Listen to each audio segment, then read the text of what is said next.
Lunch করে নিয়েছো পুরো? ঠিক আছে, আসো জল নিয়ে এসছি। এ নাও জল।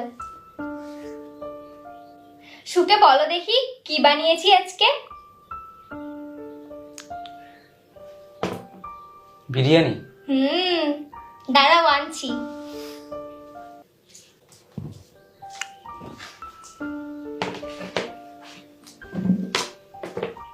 এই নাও। আরে ব্যাস ব্যাস ব্যাস ব্যাস ব্যাস রাখো রাখো।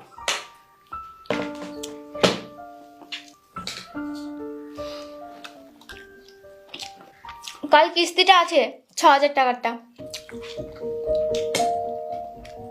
মা 3,000 টাকা পায়, যেটা দিয়েছিল। স্যালারি পেয়ে গেছো তুমি? স্যালারি তো এখনো পাইনি। কেন? ওই এই মাসে 3টা ছুটি নিয়ে নিয়েছিলাম না, ওই জন্য ওদের কি একটা অ্যাডজাস্টমেন্ট করতে প্রবলেম হচ্ছে। আরে কাল টাকা দিতে হবে, তুমি জানো না নাকি?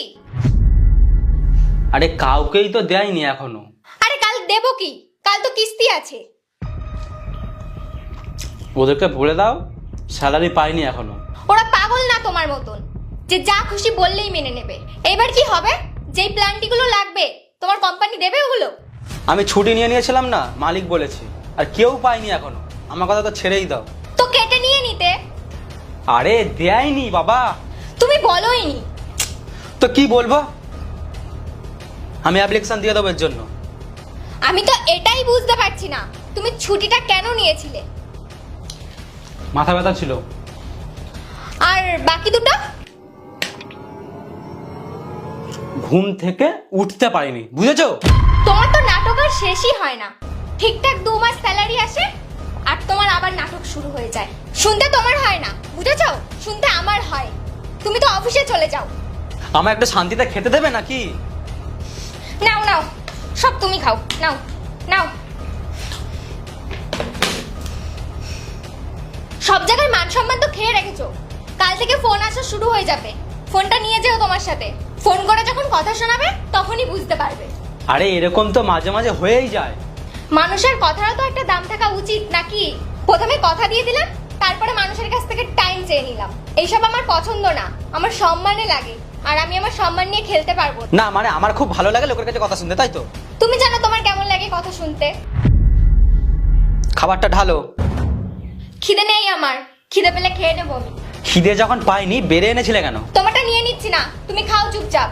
মুখটাই পুরো খারাপ করে দিল।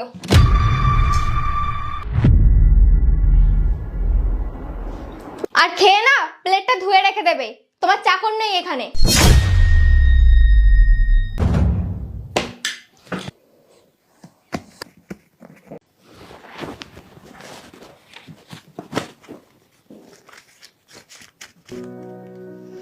টাকা যখন এনেইছো মিথ্যে বললে কেন? আমি তোমার টেস্ট নিয়ে দেখছিলাম তুমি কি বলো। কিন্তু তুমি যা কথা শোনানো শুরু করলে তাই আমি আর কিছু বললাম না। সরি সরি না, রাগ করো না। মাথাটা গরম হয়ে গেছিল। ওই কিস্তির লোকরা খুব কথা শোনায়। ঠিক আছে। তুমি আমাকে রাগিয়ে দিলে কেন? আমি টাকা নিয়ে আসিনি তাই তোমার মাথা গরম হয়ে গেছে? না, এরকম কোনো ব্যাপার না। তো কি ব্যাপার? সরি বলছি তো, তুমি খেয়ে নেবে চলো। ও তো আমি খেয়ে নিয়েছি আর প্লেটটা ধুয়ে রেখেছি। কেন ধুয়েছো? আমি তো ধুয়েই দিতাম। Sorry sorry sorry. না কথাটা কিন্তু শুনতে খারাপ লাগলেও কথাটা কিন্তু সত্যি। একটা ছেলে টাকা কামালে তারপরেই কিন্তু দেখতে ভালো লাগে, আর না সে কিন্তু সংসারের জন্য বোঝা হয়ে যায়। না কিন্তু আমার কোনো ব্যাপার না, আমি তোমাকে টাকাটা দিলাম, তুমি এই টাকা দিয়ে কিছু কিনেও নেবে, আমার তো টাকা উসুল হয়ে যাবে। কিন্তু এটাই তো সত্যি না গুরু, এই দুনিয়ায় টাকাই সব।